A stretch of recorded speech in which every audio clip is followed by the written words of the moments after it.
mga bagay na ito sinalya ni Jesus at pagtingala kay mga mata sa langit at sinabi niya, Ama, dumating na ang oras, lulatin mo yung anak ko pang ikaw ay lulatin ng anak.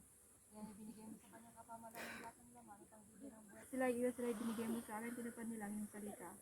Ngayon nakikilala nila ng lahat ng mga bagay na sa akin binigay mo ay mula sa iyo.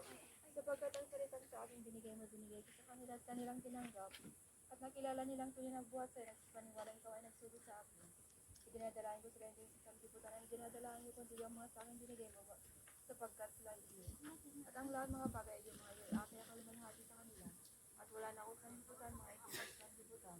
At ako'y panahiyan sa iyo. Ang banal ingatan mo sila sa iyong pangalan yung binigay mo sa akin upang sila magiging na gaya naman natin. Samantala ko sila sa kanila at ingatan ko sila sa iyong pangalan yung binigay mo sa akin.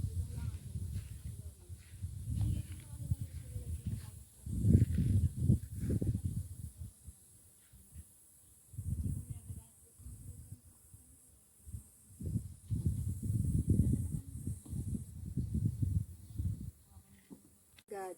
Guro masdan mo pagkaiinam na ay siyang napakahalaga sa ating buhay. Kanyang kaisa-isang bugtong na anak ang ating Panginoong Jesucristo, sa ating mahal na ina ng sangkatauhan, ang ating mahal na inang Birhen Maria, sa direktor espiritual ng Sentro Palma Kagalang na dito sa Kagalang-galang St. Felipe at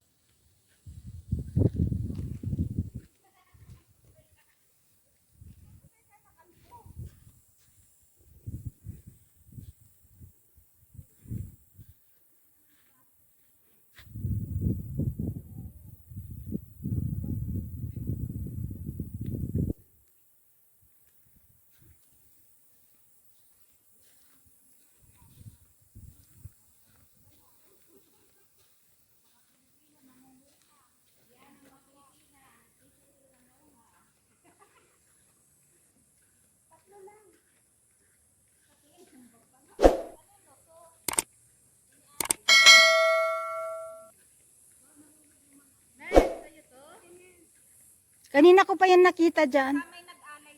Kanina ko pa yan nakita dyan. Yan, may nagkikintab-kintab. Baka may nag-iwan sa... Nakita ko siya. Kaya nga eh. Iwan yun na dyan. Kaya nga baka may nag-iwan. Baka may nag-iwan.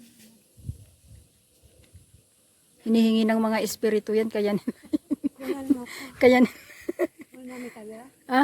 May kamera? Nakabidyo, nakatutok na sa'yo. May kamera na. Nakatutok pala sa akin.